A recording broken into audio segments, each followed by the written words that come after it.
The 1980s was a decade when everything from hairdryers to stereos, crikey, probably even Stennis stair lifts, had turbo emblazoned across it.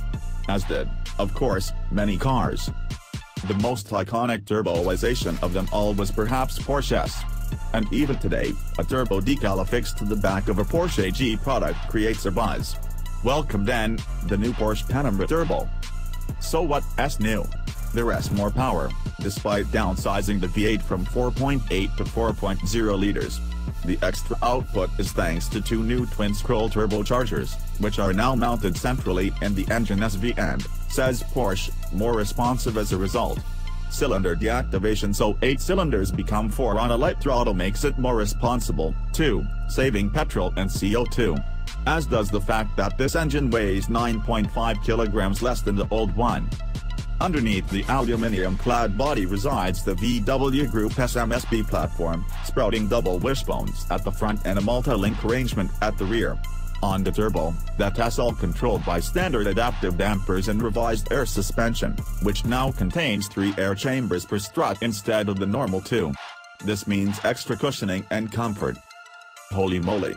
And if you think that's for the performance, which, by the way is epic, you're wrong. No, it's for the way this thing rolls literally.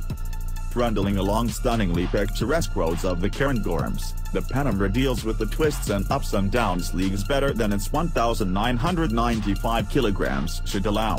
Quite frankly, it is magnificent. In the suspension's normal mode, the body control is good, but as the road surface becomes more puckered and humpbacked, the dampers struggle to contain the car's mass. So you select Sport Plus, and far from making the Panamera too stiff, the body's excesses are curbed. The control is now stunning, even when all 4 wheels momentarily leave the ground, returning to earth again without bang or drama as the air springs and dampers dissipate the energy. And through all that, still it keeps the suppleness to absorb mid-bend ruts and ridges without flinching. Then there's the front end. With the new optional 4-wheel steering fitted, which at speeds above 31 miles per hour, stabilizes the rear by turning the back wheels a few degrees in the same direction as the front's. Porsche has been able to quicken the steering.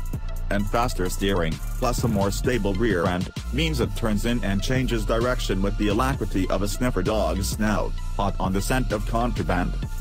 There are a couple of niggles.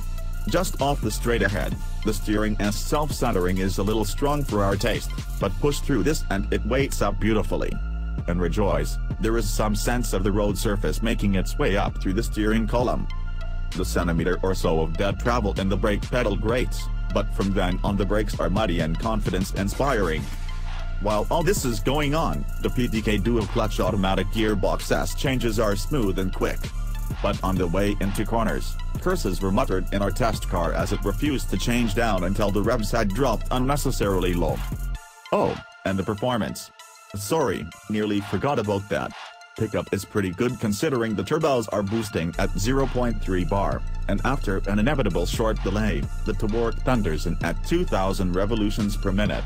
After that, the power keeps your back pressed hard into the excellent sports seats until it has time to change up. It has not overwhelming, though. Even on streamingly wet roads, you can turn off the traction control and enjoy some slip at the rear, before the new Porsche 4D chassis control shoves 50% of the torque to the front, preventing you becoming part of the scenery. One could argue that it's a mite conservative and could let you play for a little longer. It's a fantastic car. The ride is always on the sporting side, yet not jarringly so, even with our car's optional 21-in wheels. Which is fine, because you're rebuying a GT car, right? And for crossing countries, this thing is stupefying. The new infotainment is impressive, but perhaps overcomplicated for a car. Imagine trying to operate your iPad while driving, and you're about there, but bar a few minor gripes, the drive is just about spot on. It may be a comfortable 4-seater and not a 2+2, but by crikey, the Porsche Panamera wears the iconic turbo badge well.